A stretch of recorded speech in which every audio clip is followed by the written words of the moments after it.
Welcome everybody to our 2025 CentralStar Beef Specialist meeting. We've kind of started this off last year with just wanting to get everyone together and an opportunity to ask us some questions, along with some of our guests here that can speak on some of the genetics and the bulls in our catalog, maybe a little better than we can. So with that, this will be recorded, just so everyone is aware. It will be posted on our different media sites so people can watch it at a later time for the ones that did enroll, but they couldn't make it tonight for some reason. So with that, we'll kind of run around here quick and introduce ourselves, and then we'll plan to do a bull update with John Herrick, who will introduce himself here shortly. That'll take about a half hour. After that, we'll plan for the remaining time to answer the questions that each of you had submitted in the type box when you registered for the webinar. So my name is Trevor Yeager. I live in Southwest Wisconsin. Been with CentralStar for 10 years now. Came in and started originally as a beef specialist. I've kept that role. I do run about 70 purebred Angus cows. We do run about a couple hundred acres of crops too for hay, corn, and soybeans, mainly just enough for a crop rotation and be able to feed the cattle. So yeah, I guess that's kind of my background, and we'll kick it over to Adam. I'm Adam Wood. I live in Ithaca, Michigan. That's right in the center part of the state. AI specialist for CentralStar and beef specialist for Select Sires. Been with the company for 3 years. I raise about 30 head of cow-calf, Simmental based, and using a few Angus bulls and the red Angus too. And my boys are currently, showing around the state and in 4-H and that stuff. But we also a small cash crop farm, corn and beans and wheat, and along with doing all the hay and with that and all the kids' activities, it stayed pretty busy anyway. So, but glad to be here and hopefully we can help out. So yeah, I'm Scott Elbold. I'm over here in northwest Wisconsin. I'm about 50 miles straight east of the Twin Cities. Been here for the better part of 45 years in the AI business. Started out as a technician. Bred cows around this area for 35 years. Currently area sales manager. I and my wife and my kids, we've got Simmental cattle. We've ran anywhere from 45 to 80 pairs over the years. And that's kind of the gist of what I do. Spent a lot of time in the AI part. So awesome. And then rounding out our CentralStar crew would be Wes. If you just want to give yourself a quick introduction. Yeah, Wes from Mastic, so Director of AI and Product Sales with CentralStar. Been with the company now since September, located just west of Green Bay, Wisconsin. So more background information on what bulls become available and availability of certain sires. So that's probably my role within all this, and maybe a high-level overview of some of the bigger, higher arcing questions that I see come through on the list of questions. Awesome. And then our guest tonight is John Herrick. He is a sire analyst for Select Sires. I'll let John give a little bit better of a background of himself, and then with that, John can lead into our presentation on the bulls tonight. Okay, thank you, Trevor. I appreciate you guys having me on, and hopefully we can give you an update of not only what we have in the sire directory, but a few of the new acquisitions we've made since December on through this month as spring bull sales have started. And so a little bit about myself is I kind of have a dual role. I work with the beef department and sire acquisitions, primarily Angus, Red Angus, Hereford, and I've started helping a little on the Simmental side. So provides balance there. Obviously, a majority of our time is spent with the Angus, being that we need to acquire the bulls for that program, which consists of about 72% of our sales. In addition to attending bull sales and doing genetic acquisitions, I also manage our Nebraska sales force. So I have a set of independent reps that work under me and a couple full-time employees in Nebraska. So I oversee sales just like you guys do and have a nitrogen route and breed cattle and all the things that go with that. So it makes it fun because I get to work with commercial guys on one end, and a lot of commercial heifer development would be what we do in Nebraska. And then as far as sire acquisitions with genetic and seed stock suppliers. So I've been in the AI business for about 20 years. The last 8 with Select Sires and working with Lorna in the beef program. So with that, Trevor, did I miss anything? No, I think you did great. So excited to have you here, and looking forward to your bull presentation here. Sure. So we've got about 18 or so Angus bulls to hit on as we go, and they'll be in sire directory order. So if you have a directory and you want to follow along and take notes, that would be great. And then we'll answer questions at the end of it. But just to give you an update of the beef team that I work with, obviously Lorna Marshall, president of the beef genetics department, Brian House, our Ohio standby. Brian is in his 35th year with Select Sires and kind of is the glue that holds all of us together, keeps us in the right directions. Just hired Levi Killen as a beef data analyst in Ohio. And, the middle set of gals would be a multimedia specialist, Darcy Crick and Karen, more on the beef side, and Sarah and Lauren more on the beef on dairy supply chain side as well. Doug Harris from Virginia works with our BART beef on dairy program. So if there are any questions, we can answer them maybe at the end of the deal. And then the bottom line would be Joe Myers, myself, Willie Altenberg, Clint, and Ryan Bodenhausen at the top. We would be the group that work with sire acquisitions. And then Dan Bush has been a really nice addition for us. He is very good at synchronization.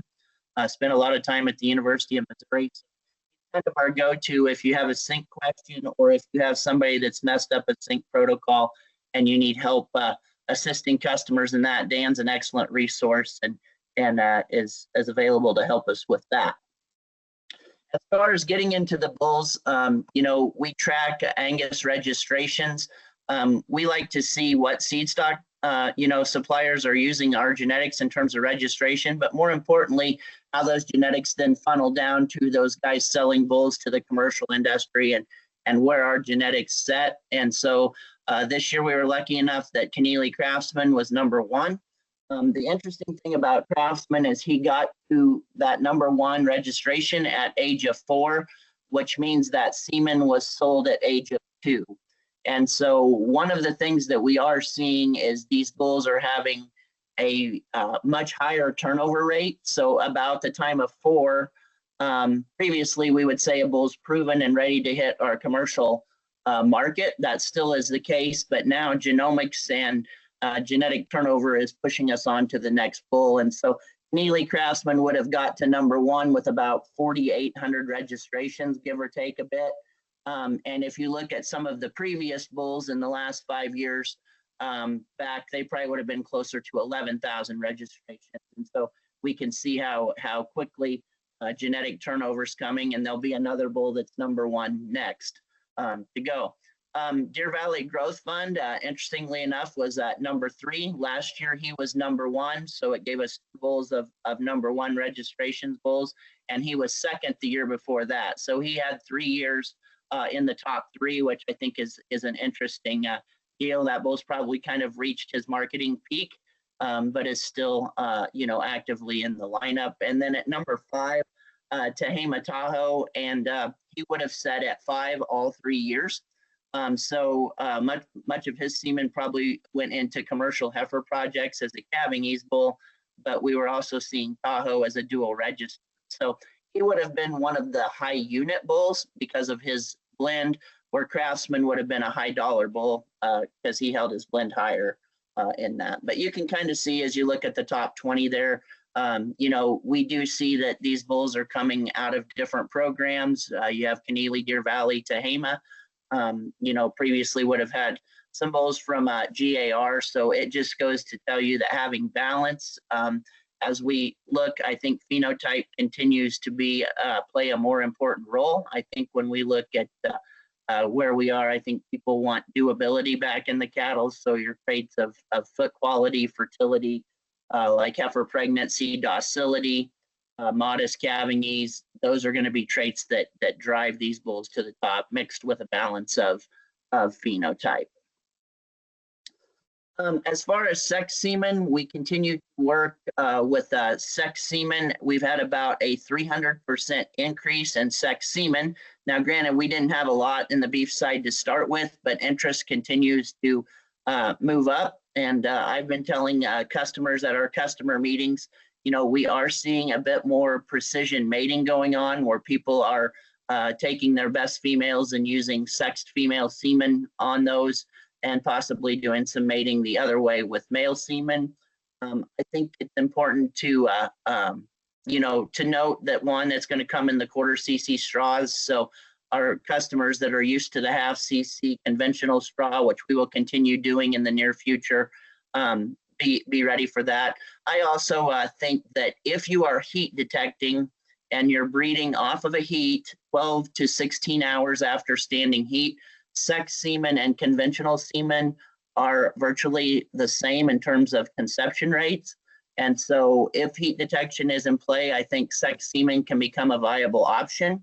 If you are doing mass breeding projects, and I do a large percentage of those here in Nebraska, there's probably a touch lower conception using sex semen, 7 to 11%, compared to conventional semen. And it's just due to maximum semen life and timing of ovulation when we're doing mating, time mating versus heat detect. So if you have customers ask about that, I sure think if they're heat detected, both are an option.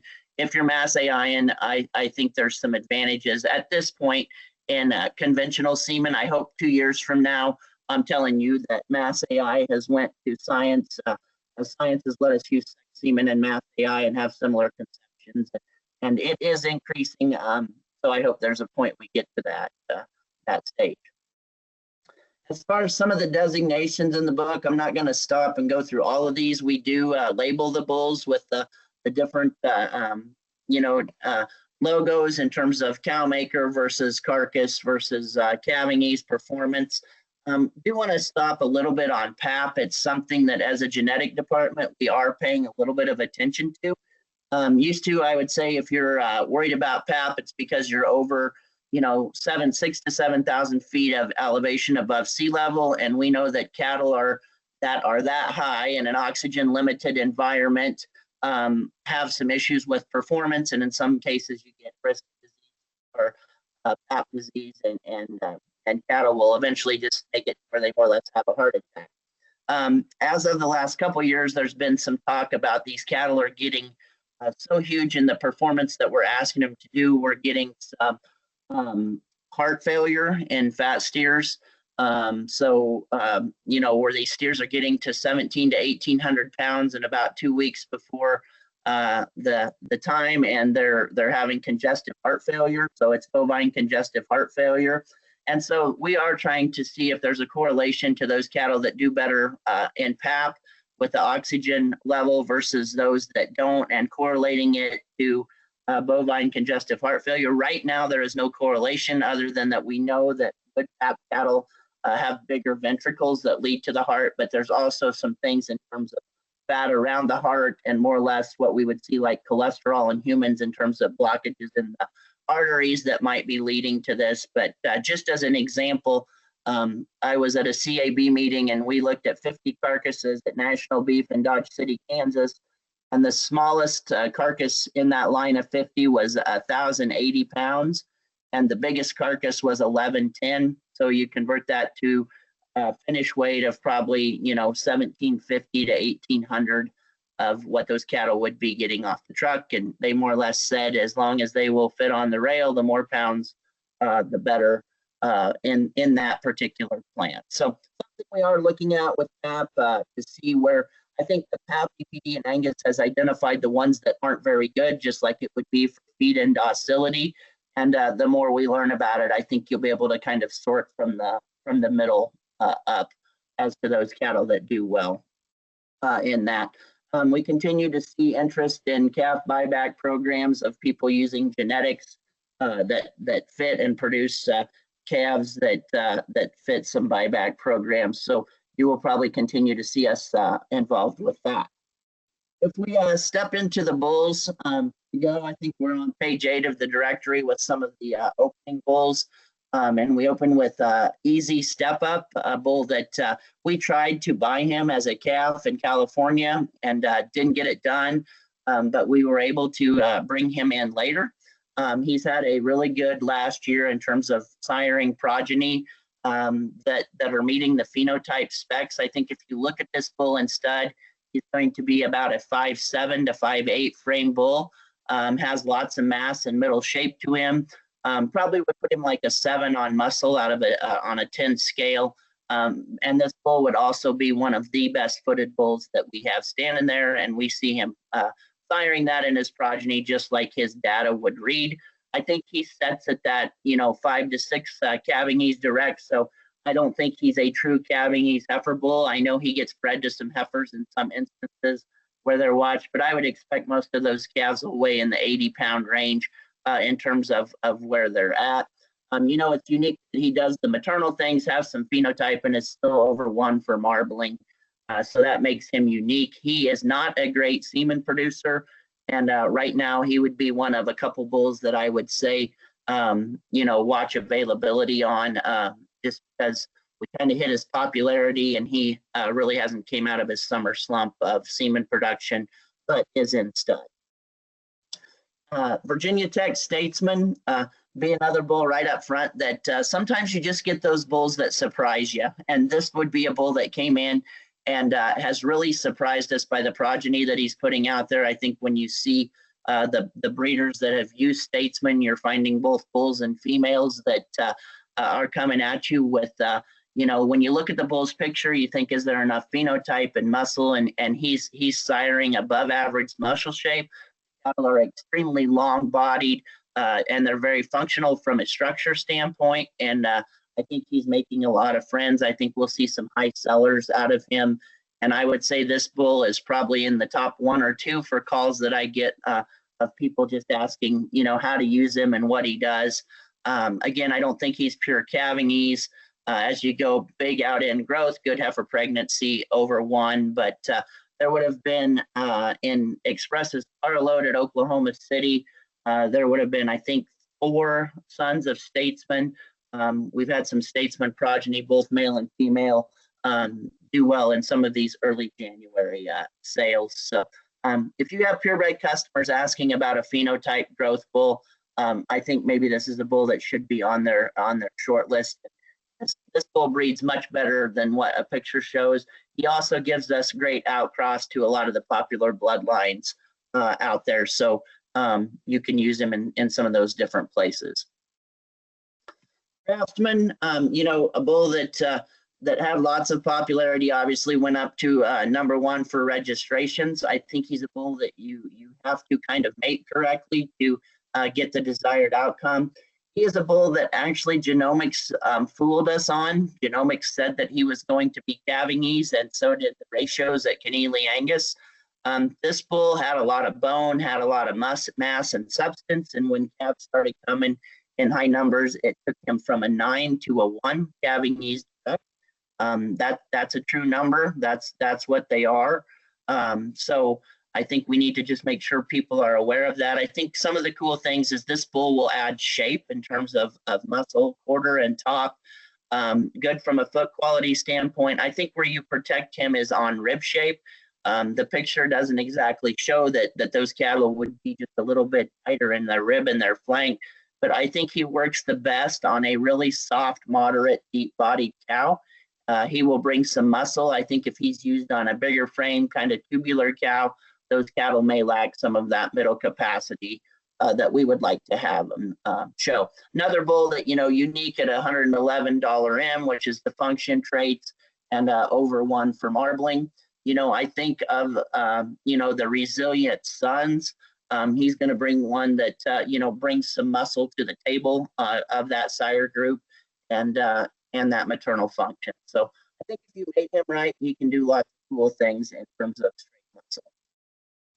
Bedrock, he was kind of the phenotype rock star that we were chasing after last year. We were after a prolific son. And I think, this bull from a straight phenotype muscle standpoint is very good. The cattle, the bull himself comes down into his quarter, has a big top, but yet he's functional in his joint movement for how much muscle that he has. A lot of people have wanted to use this bull in Flushing, and we've been limited for semen production on him. He has made semen, freezable semen, his last 6 collections. So even though it is allocated out, we are seeing consistent production in this young bull, even though he took longer to get there. So I think he'll have a lot of friends. I think there's, we'll see what his growth numbers do with his progeny. But as far as those people that are just looking for those phenotype muscle bulls, I think he certainly fits that. And we hope for availability to continue to get better as we move into the spring. As we move to a couple of our modest calving ease bulls, just like Statesman, Saluda would be right up there with questions or people that are calling and liking the cattle. He is going to be a little bit bigger frame, so closer to that 6.0, 6.1 frame. I think he's going to hold at 11 CE, which I think is a nice place for him to be. Offers some growth, does it in a bigger frame package, and then he's just a very balanced trait sire. Saluda would have had in Charlie Boyd's pen at Oklahoma City, his pen of 3 Angus bulls that won, 2 of those members would have been Saluda sons, so 2 out of the 3. So again, the phenotype and attractiveness in those cattle, they will be slicker haired. So that kind of comes that they're a little slicker black, a little slicker haired cattle. Continues to hold over 1, and I think at 11 CE, that's a good place to be. I don't call that sleep at night calving ease. I call that kind of probably high 70s, low 80-pound calves. But for those customers that know that they have calving ease in the females, it's bulls like Tahoe that was a 9 and bulls like Saluda here at 11 that can be used to balance that out. I had a commercial customer that had used unintentionally had bred 7 generations of calving ease. And was using calving ease AI sires, buying calving ease bulls that after 2 years were getting turned out to the cow herd, making calving ease genetics. And so we get these, 7 generations of calving ease unintentionally bred, and you get these 55-pound calves. So it's these bulls that are 9 through 11 that can really come in and level that off for our customers. Rise Above continues to, we'll have a really good test on him after the month of February. There a couple commercial guys have over 600 heifers bred to him. And so we will really have a good test right now. Again, kind of that 11. When we brought this bull in, we were looking for about as high a $M and function as you could go. And so when you look at claw and angle, he does very good from a foot standpoint. Does very good from a heifer pregnancy standpoint. That cow is a donor cow in the Hoffman program, and a bull that is probably going to be 5'8" frame, deep body, just as his picture would show. Good muscle. Even though he reads 40% docility at 21, this bull is extremely docile, probably one of the most docile bulls in the stud, and he also does good at hair shed to go with it. So I would like to see how these commercial heifers calve to him, and if he stays somewhere between 9 and 11, I think then he moves into that calving ease, proven calving ease with some growth and elite maternal value. Square deal, Myers Fair and Square son from Deep Creek Angus in South Dakota. We're going into our power bulls that people would use more as cow bulls to or in young cows, I would say, or mature cows to offer growth. I think one of the cool things about this is his maternal backing. His dam is really good from an udder standpoint, nice balanced udder, great teat length, good from a foot quality standpoint. His grand dam has 10 calves ratioing 117. So we love that longevity. They're both Pathfinder Angus cows. So you mix that maternal. This is going to be a growth bull. He's going to be over 6 frame, probably closer to 6'1", 6'2", extremely long bodied, long hipped, above average for muscle. If you're familiar with the Myers Fair and Square, those cattle had some muscle shape to them. They were good footed cattle, but a lot of people needed a little more grow and extension in them, a little more frame size, and I think this bull does it. He's making a lot of friends. The people that have used him seem to be going back to him because he puts pounds down and is able to give you some replacements to go. So I think he fits our growth lineup extremely well and continues to gain popularity. Gibson, maybe one of the most undermarketed bulls that we have in our lineup, and possibly because he's not a huge outcross out of confidence and profit. But the people that use this bull really are getting along well with the phenotype in them. The cattle have growth. I think the young females are really good. There'll be, I think, the Lot 1 bull at Yawns in South Carolina, where Saluda and those bulls were raised, is going to be a Gibson, and I think they might have 30 of them in their spring sale this year. So again, high marbling, high dollar M, good, excellent foot quality. He would be up there, with a bull like Step Up for putting foot quality. And then you have the Baldridge Y69 family, which is, I think she has 11 sons in bull stud. So that cow has kind of reached her peak in terms of age, but has done an excellent job making bulls with substance. Wolverine, getting into these sleep at night calving ease bulls now. So I would say Wolverine is a 5-star calving ease. In some places, he might be a little limited for growth. If you have those customers that want what I would call sleep at night calving ease and excellent maternal value, foot quality and structure, fleshing ability, I think that's where this bull works extremely well. I think the numbers are right. Being 106 drilling weight, he's probably about a 5'7" bull, extremely deep bodied. The bull has quite a bit of muscle in him in terms of he's not one of those frail calving ease bulls, and these cattle come really easy. They're kind of limited for growth at weaning time. And then when you get them to be their 2- and 3-year-old young cows, they're beautiful uddered, easy fleshing. And so the maternal value that comes there, I was just at Talkington's this last week and got to see about 30 Wolverine daughters that had babies beside them. And I think that's probably one of the big pluses of this bull. The calves are also very vigorous at birth, and he works excellent for fertility and mast AI. So if you have those heifer projects where you need dead-on calving ease and excellent fertility, I think this is a bull to put on the list for that. Guardrail would be kind of like him out of the Keneally program in Nebraska. Again, probably a little limited for growth for some areas, but elite calving ease, 5-star sleep at night calving ease. I think you can put him right side by side. Probably a little more frame than what Wolverine would have in terms of out-end frame score. Again, elite maternal values. These daughters are really nice in terms of their rib shape. They're really nice from an udder standpoint. And so I think you have a calving ease maternal option. He would have seen high use in heifer projects and been in our top 5 bulls for sales based off customer satisfaction. So another a 5-star calving ease bull in Guardrail. Moving over to an SAV bull, we had a really good run with rainfall, and I wish we had another rainfall.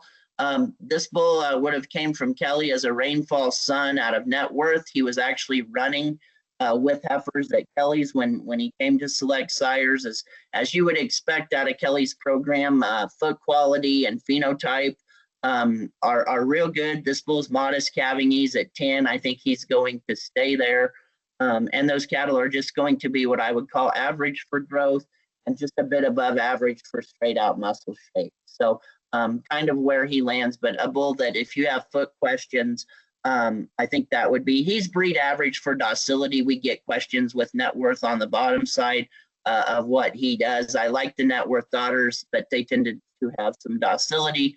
I don't think this bull will have that with rainfall on the top side. Easy Decision, a bull that's gained a lot of popularity out of the Coleman program, and I just got Larry Coleman's spring sale book, and he has a really nice layout of Easy Decision with a bunch of Easy Decision progeny. So if you want to look, if you look at Coleman's sale catalog for, I think it's the 18th of February, you'll see quite a bit of this progeny displayed there. Continues to hold his calving ease. I think, we are working on having some of these bulls that not only have calving ease, but they have some substance to go with it. I think Easy Decision would fit there. Fleshing ability is what you would find. Maternal value, fleshing ability, and foot quality would be kind of what we would see out of the Coleman program. And he is a true example of that. And he continues to be siring cattle that are kind of finding their way to the top end for those people that put selection pressure on there. One of our very, very best for foot quality. You know, if you find a hole in the bull, it's marbling, and we know that he's in the lower part of the breed for marbling. So if you have customers, that's something to make them aware of.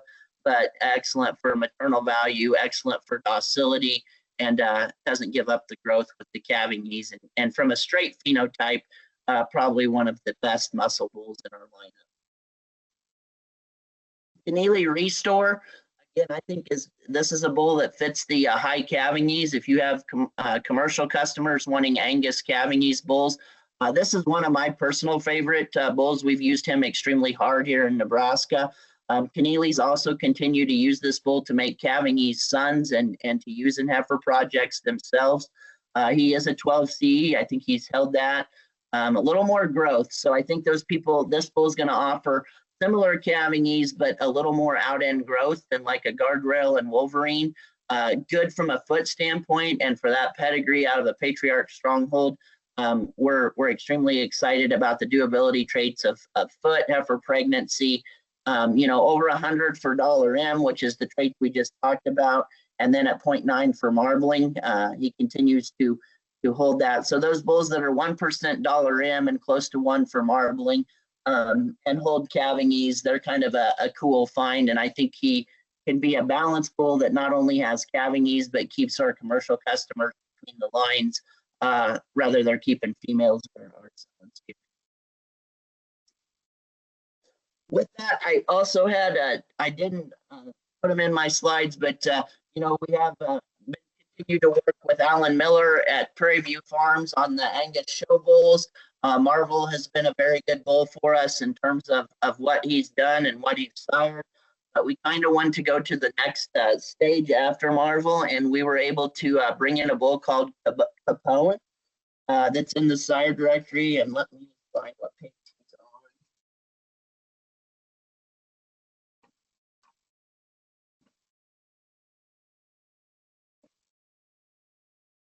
He would be on page 36 of the sire directory. But I was able to visit with Alan Miller at Denver at the stock show, and we did a little Facebook interview, which maybe some of you had watched.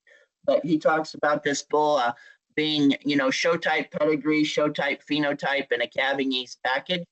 They continue to use him hard, to make Angus show heifers and do it in a calving ease package. And so he's released now in conventional semen with the plan of having sex semen available this spring. And so we will have both Marvel and Capone available as more Angus show type pedigrees and two lead bulls in the PVF program. So we're super excited about that. As far as new acquisitions on the Angus side, in early December, I think it was December 6th, we added a new bull from Sitz Angus in Montana. He is a little bit bigger framed calving ease bull. He is a architect son. And the cool thing is the cow that he's out of is 12, and she's had 11 AI calves. And she's ratioed 96 for birth and 117 for weaning on those 11 calves. And so at 11 years old, or at 12 years old, I love the depth of rib, fleshing ability, udder quality that cow has. So I think we have some maternal longevity in a little bit bigger calving ease package with a little more frame and growth. So Sid's character will be his name when he's released. And then actually on Saturday, we added a new bull that you may have had some questions about, but he would have been the high selling bull at Monan's in South Dakota. Select Sires bought him, so he will be an owned bull. And he is a progressive son. I think he'll be one of the highest phenotype Angus bulls to sell in this spring season. And so we can just hope and pray that he comes in and makes semen, because there's quite a few people wanting to get on a list to do. And as we move him in, I'm guessing that the first semen will be sold kind of on auction online, and then they will start filling orders as semen is available on him. So he won't be a bull that will be available in 2 weeks if you have customers asking, but he was a sale highlight last week in the Monin sale. He was lot number 65. I think if we want to, should I move to scimitars, Trevor, before we take questions? Yeah, if you just want to give a quick rundown of all the breeds here real quick, then we can open it up to the customers if they have any questions. So. As far as, I'll just pick a couple bulls out of the next breeds to give you an idea where we're at. Dutton, kind of our powered bull. I think on the scimitar side, he's a purebred bull. Comes at you with a lot of muscle. Some of the people that were on the beef tour in Montana would have been able to see his dam on the tour. A cow that's very nice, a little more growth, a little more frame. You know, I think as a scimitar, he's going to have a little bit of shoulder and a little bit of front, but a bull that can be used on Angus cows, make half bloods, or purebred cows if you want to kind of moderate and keep substance in the cattle. A new addition that's new in the book that I think is worth talking to customers about. We had questions from the field of wanting scimitar calving ease bulls, especially half bloods that could be used. This one is a proven calving ease bull. He's on calf crop number 3. He was raised by Gateway Scimitars in Montana, purchased by Darby Line at Triangle J, and a commercial breeder from Utah. He is sleep at night calving ease. I think he can be used on Angus heifers or scimitar heifers. He continues to gain calving ease. He is going to be about a 5'7" frame, lots of body. I would have seen the first yearling sons sell out of him at Triangle J this last week, and they sold well as calving ease bulls. So his sons are making calving ease.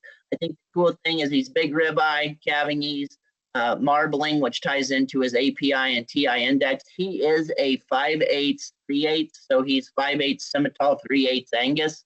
To me, that's pretty close to being a half blood, but fits that half blood calving ease market with a bit of scimitar in it. And I think he'll be very popular to customers this spring.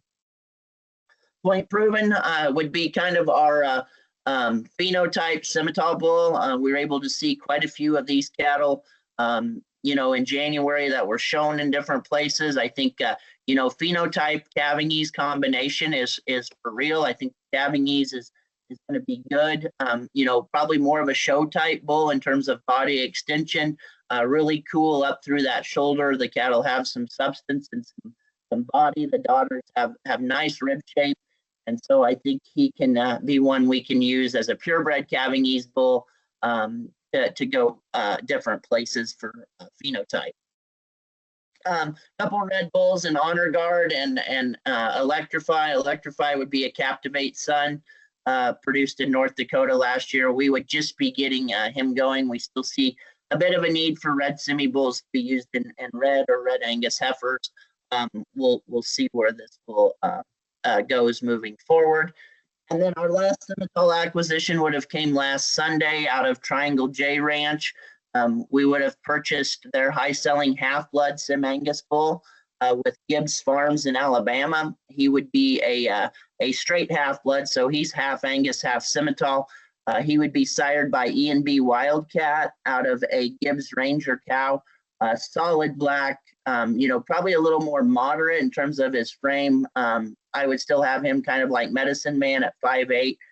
He's top 1% for calving ease, top 2% for growth, top 10% for the growth traits, top 2% for marbling, and top 1% for both indexes and homozygous pulled, homozygous black. So we're pretty excited about him. He will be named TJ Full Court, and he just left for stud on Saturday. So that would be a scimitar acquisition, a half-blood calving ease prospect. So I really think we have two nice calving ease options with Medicine Man that's proven, and now with the Triangle J Bull. And we had to outbid Cow Camp Ranch in Kansas with Gen X to get that bull. So pretty excited that he's a member of our group. On the Red Angus bulls, a breed that we continue to work pretty hard and continue to add phenotype. We've had bulls like Stock Market and now Jumpstart that continue to push registrations. This bull, Cadillac, would have sold in the Peeper Red Angus sale. We purchased him with fetuses from Montana and cleats from North Dakota. He comes out of a black red carrier, a Confidence Plus 2 generations back, out of a beautiful franchise daughter. So a daughter out of one of our own. I think when we went and looked at this cow, I love her from a maternal aspect. She had not only substance, but good udder. And you can see her production record there on the slides. This bull is kind of a phenotype paper combination. I think he will have lots of purebred interest. I do not think he will stay as calving-ease as he reads. The bull has quite a bit of substance and bone and muscle. So I kind of want to see where we go before we would say that he's a calving-ease sire. I think he's more of a growth and power sire for us. Whoops. Our high-selling Red Angus bull this year will be Jumpstart. Again, this bull, I actually saw him at Tweets in North Dakota on Friday. A bull at his age, big framed, long bodied, continues to sire cattle with muscle. I think Tweets lot 1 through 5 lots will be Jumpstarts. I'm getting quite a few Red Angus sale catalog where Jumpstarts are starting to surface around the country, and the phenotype is really good. The cattle have big tops. They've got quarter, but they are growth cattle. That cow he's out of is a larger cow. I think 6'2" frame probably hits him pretty good. And then you can kind of see what he does below for growth. I think they're going to read that. So if you are looking for a growth power bull in Red Angus, Jumpstart will be that. I think he will make a run at being up toward the top 1 or 2 bulls for registrations in the Red Angus breed as we move into 2025. Blue Chip is our stock market son that is our 5-star calving-ease bull. If you have people wanting a Red Angus pure calving-ease bull, this bull does it. He's continued to gain calving-ease as he's moved forward. The calf's excellent vigor at birth. He does good on paper. I think the unique thing about him is he is 5-star sleep at night calving-ease. He's also in the top 1% of the Red Angus breed for marbling at 1.2. And doesn't give ribeye to get there. So if you're doing Red Angus heifer projects, I think this is a bull that should be on your short list for those customers because very balanced trait calving-ease sire. And the last one would be Sargent. He's more of our 6-frame, deep-bodied power bull that would be in there out of the Tweet program. I got to see him in the same pen as Jumpstart. He's going to be a little bit smaller than Jumpstart, but extremely deep bodied, extremely long hipped, and probably kind of that 7 to 8 on muscle shape. So we will start to see daughters here calve of him and have a better report on that.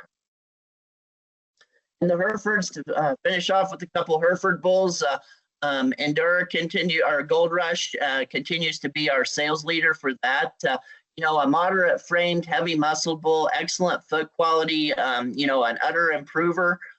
For sure, and the daughters, excellent eye pigment. We continue to have customers ask about eye pigment and where we're going. I think Gold Rush is not pure calving-ease. There's some bone and substance there, and he's going to be more on the moderate side. So I think he can be used on some bigger cows, and he will add true muscle shape to him. We also see quite a bit of interest in him to make the F1 Black Baldy crosses. Valor, extremely popular calving-ease bull in our lineup from the Roush program. We actually went to lease this bull and ended up buying all of him, so we own 100%. He is a calving-ease daughter maker. I think that's what you would see out of the Roush. Top 4 for calving-ease and birth weight. He would have 4 calf crops now that continue to hold him there. He is homozygous pulled, excellent maternal value, but holds ribeye and marbling. If I'm breeding a set of black heifers where they want an F1 cross to make Baldies, this would be a bull that I would sure want on my list for customers to see that in Valor. Also a bull that would fit right with him would be a Top Adventure out of the Top program in North Dakota. Ryan actually brought this bull back to North Dakota because he loved the daughters and wanted to make more. So he's actually running this bull as a calving-ease and maternal bull to go with it. So, Tops, we know what Tops do from phenotype and Herefords, but this bull holds the calving-ease and maternal value together. Finishing off with a few of the Charolais bulls, I just wanted to bring a bull up here that was from Nebraska, but on our Charolais acquisitions, we continue to see not only interest in the beef on Dairy World for Charolais, but we do see some crossbreeding interest. We know the Charolais cattle can grow if we can hold birth weight in moderation, but really putting emphasis on terminal traits, marbling. I think if you can get these Charolais cattle that have added marbling, they become extremely popular. So that's something we will continue to work with in that. Historic, the Canadian pedigree, modest calving ease, high phenotype that comes with historic. So I don't know, Trevor, how I did on time, but that would be some of the bulls in the lineup, and I'd be happy to answer questions. Yeah, we appreciate the in-depth talk on all the bulls, John.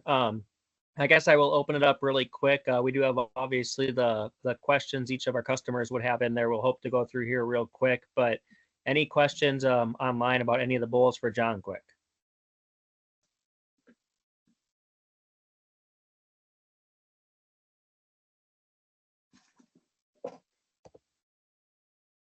Okay, well, we'll just plan to, if you do have questions as we go through, and if you don't want to ask, feel free to type them in the chat box. You should be able to hit that button up on top if you wanna go that way. John, feel free. You can unshare your slides if you want. Yep. Awesome. Okay. Now let me get you're out good. of here, and I'll see if I can find you.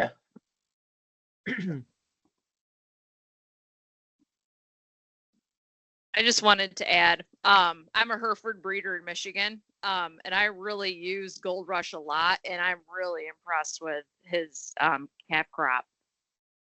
Really good marbling. The carcasses are huge.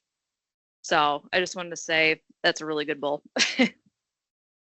I appreciate that. And I think it's just a bull that you need to make sure the cows have some growth in, because he's full of body, he's full of muscle, but he will be a little more on the moderate frame. So he works really well on those bigger cows.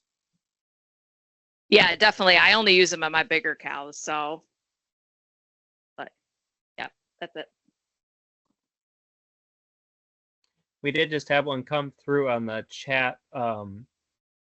Is it common for a TD beef bull to have a higher abortion rate than Holstein? Well, I don't know that, to be honest with you. I don't have a lot of data that would suggest. I can tell you what those programs are aiming for in terms of carcass traits and stuff, but I don't have any fertility data. Levi Killen at the office in Ohio is collecting that data with his new job, so that would be my reference to ask him. Okay, now we just had another comment come through about, can you tell us a little bit about good news? 44 good news would be, we continue to work with the 44 program in terms of having bulls that fit customers that want to be in the calf buyback prime pursuit program. And we think that, our place in that is heifer AI. So if we can get those customers to AI their heifers to, the genetics that keep them not only in balance from calving ease, but obviously there's lots of selection pressure for marbling to go there. And so I think the early calf reports are, mid 70-pound calves, nice calf vigor. And we hope that they keep the growth. And then when it comes time that they pass that elite marbling on, of which that market is built around. I don't know any daughter reports. So that's pretty much what I got on him. Okay, looks like one last one here quick. Any information on BAS Moneymaker? I did get to see him. He is at the stud in Ohio. I'm pretty sure semen is not released yet. I was with Ryan Bodenhausen, and he has collected a couple collections. I don't know what post freeze looks like on him. So I would have to ask either Ryan Bodenhausen or Brian in terms of where he's at today. As far as seeing the bull himself, he's going to be a little bit bigger bull. He's going to be over 6 frame, long bodied, good from a muscle standpoint. There is quite a bit of white there. So I think we just need to make sure our customers know about the white face and a little bit of the white belly. I like the bull from a phenotype standpoint. I'm a little nervous about his data. That's pretty elite. And when you get that elite data, you know, does it going to move as we get progeny and soften a bit? I think reality says yes. I just don't know if it's going to be in calving ease or growth. Awesome. Okay, yeah, we'll kind of dive down to the list here. We do have about give or take 10 minutes left for the hour, but obviously we want to make sure everybody's questions are answered. So I guess up here quick, we'll open it up to Wes. Maybe just a little bit of an idea of like embryo setup, minerals, shots, etc. I guess if you could maybe elaborate on that a little bit. Yeah, specifically to the donor side of it, and I'll allow Adam to speak on the recipient side of things. So, two questions in one. Really, it just comes back to body condition on your donors and timing. So, a lot of these donors potentially calving back on an annual basis shouldn't have the the biggest concern on heifer or donors being too heavy, maybe potentially too thin. But in regards to embryo setup, multitude of ways, whether you're working through IVF or conventional embryos, single shot stimulation protocols to be able to get these donors to produce embryos. But as long as you're on a balanced nutrition plan, I don't envision having mineral add-ons that should be necessary to increase embryo production. But there is a widespread of variety in donors. Some are going to be prolific and some aren't going to make a lot of embryos. And it really does tie to the maternal line. So really, as long as you're on a balanced nutrition and these donors aren't getting too heavy, I think it gives you the best chance to succeed on embryo production. So, and I'll leave it to Adam on the sink side as far as recipients or the backside of setting up for embryos. All right, thanks, Wes. Yeah, as far as the recips go, you're really treating them as good, if not better, than your regular AI.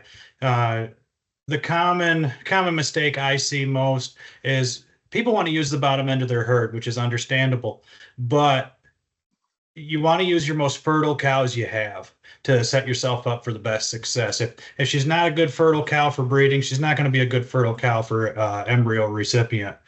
And make sure you got some that are kind of problem free. They got the good feet, good udders. You take care of that calf. You put a lot of time and money into the embryo game. It's a darn shame when it's on a poor cow and your results don't turn out very well. So, and again, with the mineral, the energy, good feed, you're going to have way better results. Making sure these cattle are in top shape for carrying that embryo. So. Awesome. For our next question here, when artificially inseminating a herd of beef cattle that includes heifers and cows on a sync-timed schedule, what protocol shows, when the protocols show different times for heifers and cows, what is the most practical hour to shoot for? I understand and realize cows are one time, heifers are a different time for success rates and studies. What's the practicality? I can dive in on that one really quick. So there's a couple different things. Part of it's going to be is what you have for the ability for AI. So if it's you doing it yourself, you probably have a little bit more flexibility because you could potentially do some heat detection, things like that. If it's you're relying on a CentralStar technician to come out and breed your cows, or a neighbor and they can only do it at one point in time of the day, unfortunately. So there's a couple different ways. The protocols are there because they work based on studies and timing. So there could be some unpractical times where it's like, yeah, it's not the most ideal thing to run heifers through at this time and cows through at this time to make sure they're all on heat at the same time for your AI technician. However, you gotta do what you gotta do probably to try and get your success rate high. I personally, in my own herd, I run the CEDARs and the shots and everything on cows and heifers at the same time. I've usually just ran into the issue of we do like a lot of split time AI. So right after I pull CEDARs, I'll put patches on them, and then usually I'll give them like the night before. If anybody's in heat, I'll kind of breed the early ones that night. The following morning, whatever's in heat, we'll breed those ones. If you decide to go further from that point, you can time breed everything that following night if that's what you feel comfortable with. or a lot of times it's just as practical, when you give that shot of GnRH that following morning and just time breed everything at that point in time. But you at least have the 12-hour night before with Estrotech patches to catch the early ones. So that, I guess, may be a little bit of a recommendation there.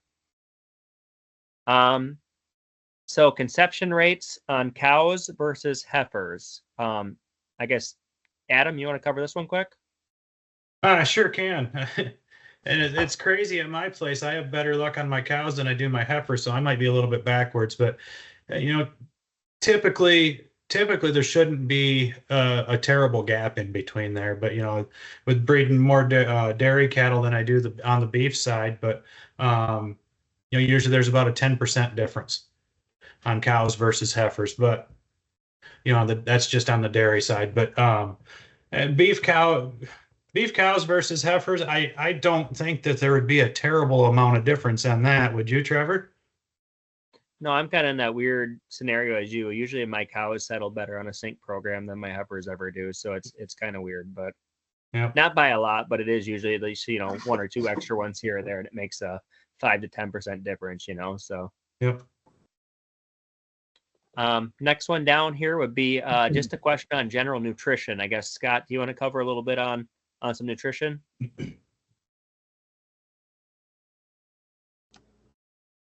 You're probably better schooled at that than I am, Trevor. I'm not a real nutritionist guy. I don't have any degree or any numbers or letters behind me. So we'll let you roll with that. The next two will be good for you and Adam. So as far as nutrition, I think it's we don't have to be rocket scientists to feed beef cows. Depending on what your feed is, usually you probably got a local nutritionist where maybe you buy your mineral and stuff like that from, that could come out and give you some general guidelines. But a lot of people in our territory, as long as you got a nice alfalfa grass hay, that'll get your cows through. Obviously, the more you maybe choose your genetics, if you're really choosing some growth and things like that, you need to have a little bit more of the grocery bill with them. If you're choosing some of the easier flesh and bulls, they can survive on a lot less, as far as maybe corn or corn silage or extra goodies and stuff like that. So usually, I mean, if you got the main thing is honestly just having a really good sound mineral program.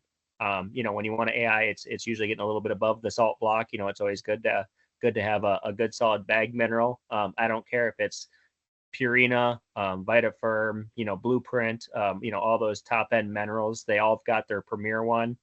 As long as you're using one of those top end ones, that's really going to help your AI program work a lot. And then in turn, obviously help out your calving success, which kind of helps with your rebreeding as long as the cows have a good calving. So that's usually your main ticket is making sure you got a good sound mineral program.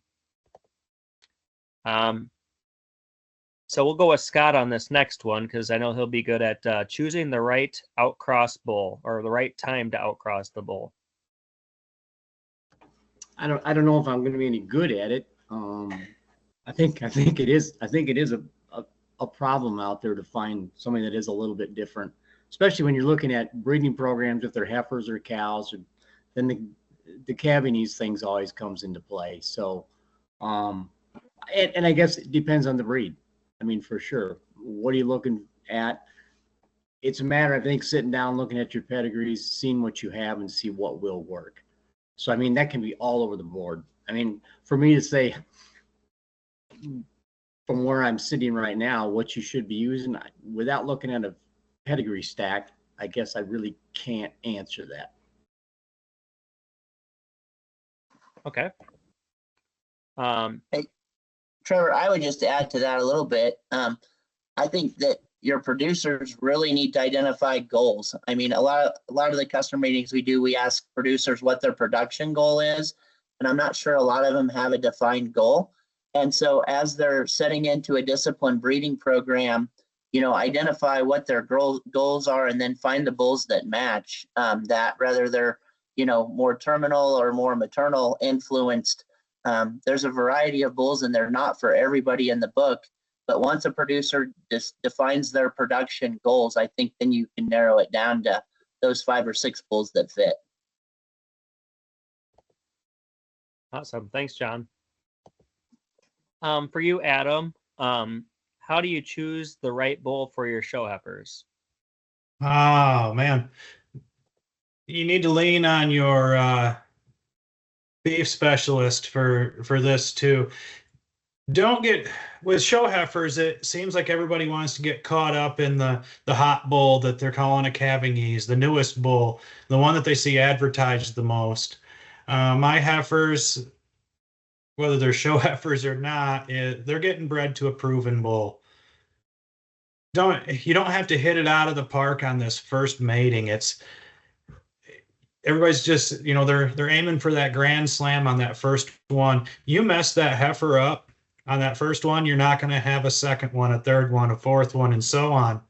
And playing it safe that first time around is way underutilized with show heifers. I can't say it enough that choose a good proven calving ease bull in the respected breed or direction that you want to go with your heifer, and it'll work out a lot better for you in the end when you're not calling the vet at 2 a.m. or relying on a neighbor to help you get get a heifer lifted back up and really doing a bunch of internal damage on some of these, because typically these show heifers are carrying a little more condition than our average commercially raised heifers, and so that can kind of play a problem into it too. And maybe they're not the most athletic as far as being in shape and being willing to push this calf out. So the calving ease and the reliability on that end really, to me, is a huge part. So Okay. For the next one, kind of leads into what Adam had just talked there a little bit, but setting up heifers to be successful during breeding season and calving season. I could take this one here. For the most part, it is just about obviously making sure that the heifers, they're growing. So it is making sure that they are kind of growing to their potential. And at the same time that maybe they're having a good couple heats before we get ready to breed them. So as you're watching them, if they're cycling good, that's always a nice thing to see before, if you're going to have a good breeding season or not. Obviously, as we talked earlier, if you do have a local nutritionist, a lot of times they can put together a little ration for you, or a grain ration, or, a lot of times just, heifers, they get, as long as they get, some good quality hay and 5 pounds of corn and maybe a protein pellet, they're usually good to go. It doesn't take a whole lot to get them to go and gain. At the same time, you want to make sure that they're not getting too heavy. That will cause issues with breeding. As far as cycling and getting pregnant and things like that, which gets you into calving season too.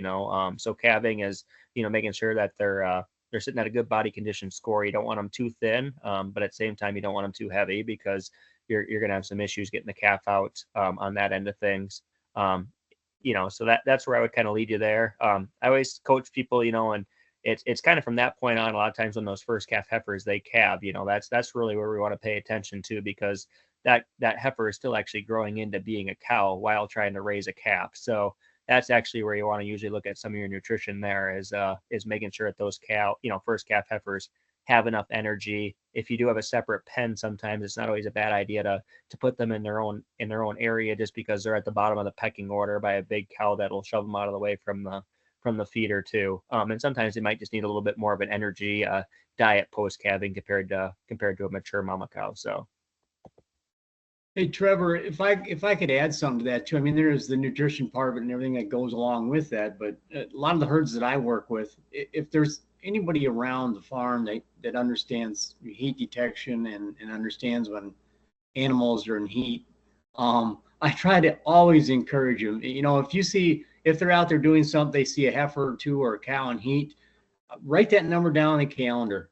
Write her down. I mean, so you've got a reference date, so that when we are called to do some synchronization, it really helps if we've got several cows that they've had heats on or heifers on. So it's kind of a reference date in setting those animals up. And it can really save a lot of time and maybe money sometimes, as far as who should get a cedar or what program we're going to send her in. So I try to encourage that with everybody I work with. awesome. Yeah, thanks, Scott. This next question is kind of a multi-loaded one. We do have about 10 questions to go here, so I do apologize a little bit about going over our hour, but just want to make sure everybody gets their questions answered here. So we'll kind of divvy this one up here a little bit. So calving ease versus calving weights is part one. So that there is obviously calving ease. in the book, is usually the shape or the percent difficulties of the cows having calving issues. So that's a big thing there. Obviously, calf weights is correlated to a lot of the birth weight EPD. So there is times where you could have a heavier calf at birth, but it actually calves easier than, I always tell people, if you have a calf that's shaped a little bit more like a banana versus a calf that's shaped more like a brick, you could have a 70-pound brick that is harder on a cow to calve versus an 80-pound banana, because they come out, they're more lengthy, they're longer, and things like that. So a lot of times just how broad their shoulders are, how big their hips are, things like that. So it's good to correlate them both if you're deciding what to use on, but obviously calving ease is an important number you're looking at when you're looking at percent difficulties of birth, especially in heifers. Next part there would be show cattle type versus utility type. I guess you want to cover that part of the question, Adam? Yeah, I'm not sure if that kind of went along with the calving ease or not, but I guess, kind of, again, getting with your select sires rep and kind of, they'll understand these bulls in this book a little bit better for you and could kind of steer you in that right direction too. So the biggest thing is, like you'd said earlier, is defining where you want to go, and then we can help you get there. So if that was what they were looking for or not, but yeah, I mean, if anybody has any questions and wants to clarify anything more, feel free to just type in the chat box, or ask at the end. Next part here would be for John. Maybe any possibility of any shorthorn genetics? Brian House loves shorthorn, so if he had anything to say, yes. There's just, by the time you bring a bull in, you need to sell probably 4,000 to 5,000 units to break even for what production cost is. And as of late, we maybe we don't have the right bulls, have not been able to really make those bulls pay out. The backside, it's been just a little bit easier, to have those bulls that are, whether they're production or club calf oriented, go. So I can't say that we're not going to add one for sure, but I don't see a shorthorn on the immediate horizon. Okay, and then just the final last part here for Wes. Where are we at with the ST genetics options through CentralStar? Yeah, no real movement on that as far as an update. Just from behind the scenes, it has been unanimously decided on between all parties, between the member cooperatives, Select Sires, and ST Genetics, to move forward on that vote side of things. But in regards to offering the ST product through CentralStar, none of that communication can happen until we get that approval at the end of the line. So but rest assured, when we do have more information on how that is going to coincide with one another and how that product lineup is going to be marketed through CentralStar, we will share that with the group. But at this time, no new update to share. Thanks, Wes. Next one here would be breeding strategies and AI programs. I guess I can kind of cover that here real quick. So as far as our strategies, I think it's back to John's idea of, eventually you just need to have a goal. That's always going to be number one, is you're going to set up your breeding strategies around what your goals are. And then AI programs, I think that kind of leads to how we're going to get them bred. Obviously, your best conception is always going to be natural heats, but that takes a lot of time, and making sure you got a reliable breeder that can access the farm. But a lot of the sync programs have been, excuse me, working well. So I would say, like, the more time you put into them, the better. So that would be like the 7 and 7 has been having some really good results, but it is an extra time through the shoot. So a lot of times, just the effort you want to put in is what you're going to get out. Maximizing productivity and profitability. I'll give that one to Adam. Boy, real simple answer. Use Select Sires bulls. Maximizing your productivity. You selecting bulls, again, want you to get there, or get you to where you want to be. And and profitability, trying to keep costs down, but yet, still maximizing weaning weights, through genetics. And, the beef specialist can help you with that too. So kind of a open-ended question there, but Yeah. I guess I would add on that is I'm guilty of it myself too. But I think the hard time sometimes in our head when we a lot of times in our demographics we usually do have smaller beef herds. We are more attached to certain animals, and I think a lot of times we sometimes let our mind make excuses for the data we see. So I think a lot of times, if we're actually weighing our calves, AI in the cows, and knowing which ones settle efficiently and the daughters and things like that, it's always kind of the common theme that our best cow is the one that we kind of forget about because she does everything you need and she's in the background. But in our heads, the one that we fell in love with and maybe paid the most money for sometimes is the one that doesn't get pregnant or doesn't get to breed 2 or 3 times, and her calf doesn't really milk very good, so it ain't real big, and it lives off creep feed. So I think that's just the biggest thing in our head sometimes is you guys got to get to the point where if you really want to maximize your productivity and profitability, you got to use your data and kind of let your mind not always make that the heartstring tugs on which cows need to stay in your herd and which calves need to stay there. No, I would agree. I mean, you really have to look at what your goals are. It goes back to goals again. I mean, I'm a little further north than you guys, and I understand, and a lot of people around here understand that when it comes to profitability, one of the big numbers is inputs. And I guess where I'm going with that is I've got a lot of people that talk about maybe not wanting these big cows simply because we're feeding hay up in this part of the country 6.5 or 7 months a year. So yeah, there's just lots of things that when you say, productivity and profitability, where do they cross? It's a big thing.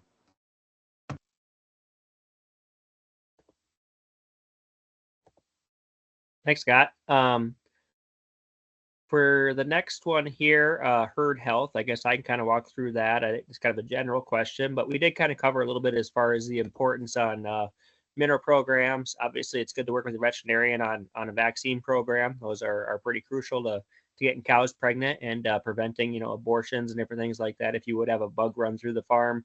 But the big thing is just making sure you're using the correct vaccines at the correct times, just because you don't want to be vaccinating too close to breedings and different things like that, and knowing the difference between, the modified lives and the killed vaccines and stuff, little things like that. So usually pretty simple talk you can have with your veterinarian if you're unsure of, when to be giving something with your AI results.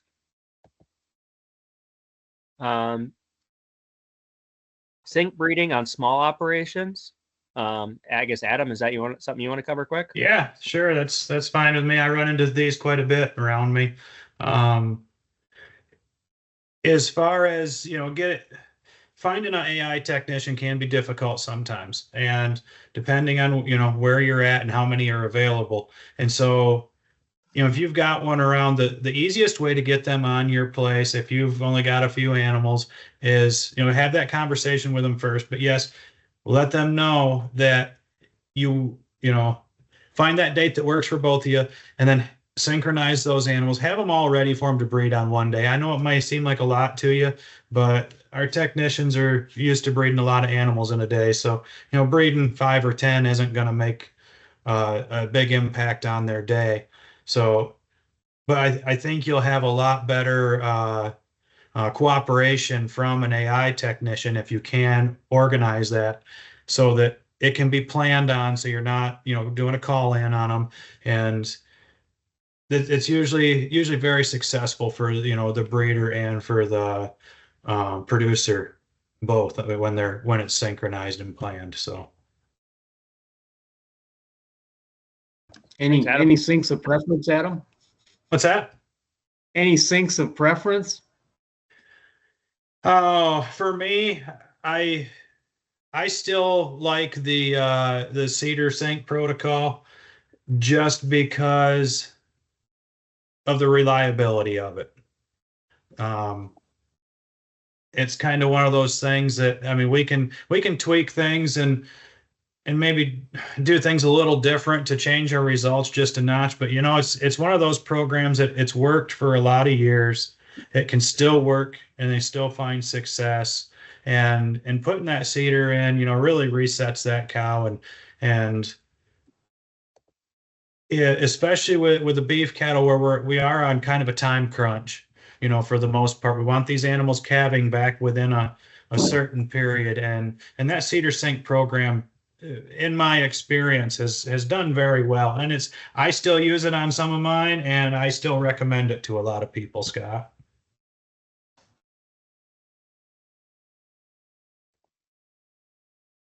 Awesome. Just a couple left down here quick. Cow calf operation efficiency. I think we kind of talked about this here quite a bit already, but I guess I would say as far as being efficient, it's the biggest things you got to look at is what's your setup, number one, as far as, are you a few hundred cows where you can make a livelihood doing it all the time, or is it you're kind of got to work your full-time job and kind of have a hobby thing to the side. I think that's just the biggest thing as far as efficiency, is you got to look at what's the practicality of what do you have time or money is usually a lot of times what it comes down to.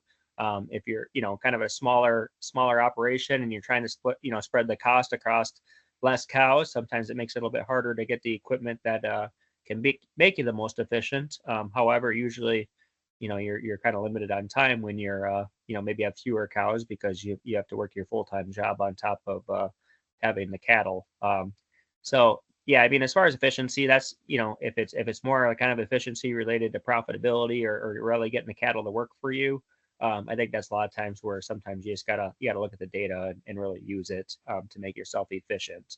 Because over the years, if you keep keeping the heifers that settle AI, and those are always first service bred cows and things like that, your fertility efficiency is going to ramp way up in your cow herd. It's going to take years of doing it and dedication to get there, but once you hit it, it actually pays off for you quite well. Could I add to that, Trevor? Yep. One big thing, and I know Scott will attest to this one, but calve at a time of year that's optimal for your operation. If you don't have, indoor calving, I'm lucky enough I can calve in a barn this time of year. I'm over halfway done right now. But if you can't do that, you got to be out in the wide open. Now is not a good time of year. Try keeping these calves alive. We can breed to the best bulls. We can do all that genetic stuff. We can stand on our head with everything else. But if we can't keep these calves alive, it doesn't do much good to feed that cow all year. So make sure that your facilities, you're able to keep those calves alive. Getting calf care products into them, or you make sure they got that good start to them, and that's going to help a bunch. Having more heads to sell at the when you take them to market. So I knew if I kept saying April 15th to May 1st that you guys were listening. I know it. Yep. Next one down here would be potential genetic disorders when selecting bulls. I guess I can let John answer this here a little bit closer too, but I know most of the breed associations for the most part have dealt with trying to label them quite well. And a lot of times they really aren't even brought in the stud knowing that they're a potential carrier on the beef side. But John, do you have anything extra you'd want to add to that? Yeah, I mean, so every bull that we bring in, we ask for a minimum of a 50K. If it's more than that, that's all the better. But that's not to say that science continues to bring things into light. That's the one thing about genomics is you can continually find stuff that you probably didn't find 10 years ago. So we'll continue to use genomics. We'll continue to make sure everything is clean by breed association, and make those designations. Are they homozygous, black or polled in the Simmentals, or homopolled in the Hereford? So we'll continue to work with that. But I can't tell you 2 years from now, is there another genetic defect that will come up that we go back to Dr. Beaver and work through the breed associations? Entirely possible. But genomics has really steered us in a positive way from that. Thanks, John. Then just the last one here was vaccination protocol, nutrition, and mineral usage, which I think we covered that one quite well by now. So I guess we'll just leave it here if anybody has any quick questions. Otherwise, we definitely do appreciate everyone taking the time to join us tonight. And I know we ran a little long, but hopefully we had some good discussion and answered some questions for you. One thing real quick I'd like to say before we do sign off and maybe give some people time to type, make sure you look me up at the Michigan Beef Expo, February 21st and 22nd. I'll be there in the trade show. I will have a pretty decent inventory of bulls on hand, along with sexed heifer semen on some of these bulls. And if nothing else, you just want to stop by and talk about cattle, I'm always up for that too. And if you need any of your calf care products, again, I'll have some of this on hand, the TriStar Junior Plus, the calf coats, the first day colostrum products. I personally use all these on my own cattle, and it's been wonderful. I can say that. Estrotech patches, cedars, and even wormer. You know, if you're worming cows before you turn out this spring, I'll have all that on hand, and be glad to help anybody out.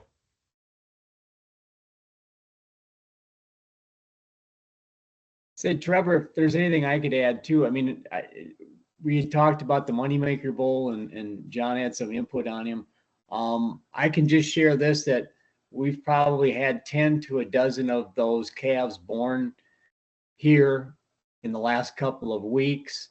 The birth weight range on those calves is anywhere from 64 to 77.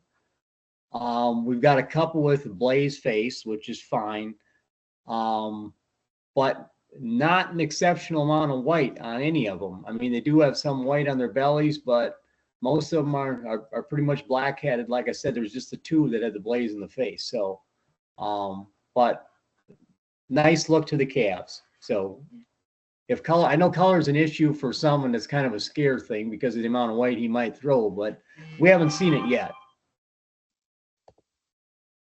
All right, we did have just one question come through about Wagyu availability. We do have a few bulls that would be in the sire directory or online if you would want to take a look, that you would be able to order those. It's right there in the back. Just leave it here for one last minute if anybody has any last questions or wants to type anything in.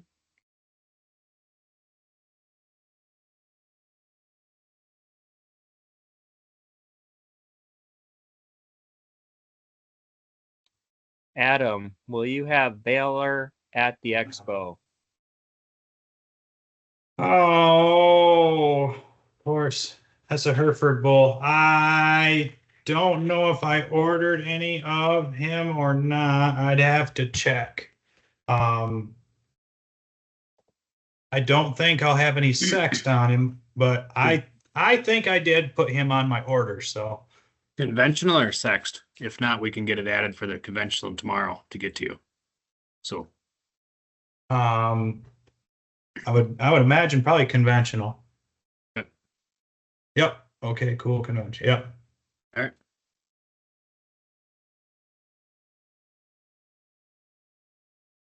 One more typing question here potentially. Talk about the convert just a little for newborn calves. So I can jump in on that. I personally, we do have a lot of calf gels. As Adam says, you know, we got TriStar Junior Plus paste, then we have Convert paste, two very somewhat similar products. I've always used Convert on my own calves just because that was an original Select Sires product that came through, been with them for, I'm assuming 15, 20 plus years, however long the Select Sires agrarian agreement's been there. But it works really good. It's got, different agents in it, antibodies for E. coli, salmonella, rota, coronavirus. There's quite a few different ones that are listed in there. It isn't always posted on the label just because it actually reduced the cost rather than us paying the FD, any of the federal programs to put that on the label. So that's kind of the way it's always been to keep it cost effective. But I've used it. It is now blue if you haven't seen it as of lately, which is kind of a color tracer that, after the calf has it go through the system, it comes out green as waste in the manure. But it's got an L-form bacteria, which just makes it very stable. So usually the conditions of it, you can store it in a lot of different places and not usually have to worry about it. Obviously, it's best to kind of keep it at room temperature, maybe in your, calving barn or garage or something like that. But it is a good product if if I had to get rid of everything in my calf protocol, the two things I would keep is iodining the navel and convert are pretty much the two main things that I make sure every calf gets. So as far as do I like convert more than First Defense Tri-Shield? Pretty much without a doubt. Obviously, First Defense Tri-Shield has the labels on it for the different things it does cover. I believe Convert does actually have a few more antibodies in it, but it does also have the same antibodies in it that Tri-Shield has. It's just that it is definitely way more cost effective. So rather than probably paying $8 or $9 a dose, I'm sure for what Tri-Shield is, it is with Comfort being on sale right now. So for January and February, it's 10% off. And if you give the multi-tube doses, it's probably usually somewhere between $3 and $4 a dose for a calf, depending on the amount of cc's you want to give. So if you're really trying to make sure you get the full benefit of Convert, I definitely tell people just to give the 15 cc's per calf. But if you're just trying to kind of look a little more cost effective, you can give 10 cc's, and that usually works just as good as long as the environment's nice and clean. If they're on pasture and it's a nice day, give 10. If it's muddy and they got borne down by the creek, maybe give 15.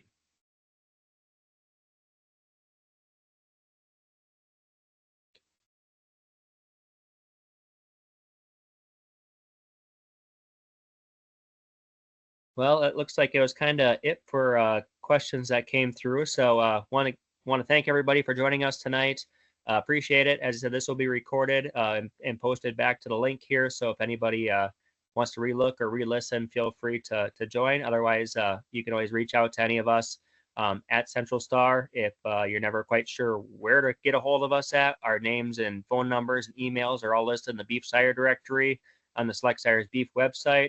Or you could always message our Facebook page or any of our social media pages, or even on our website, you've got a type box you can request to visit more, and it'll get to us. So thanks again for your time tonight, and everyone hopefully have good luck calving here throughout the spring.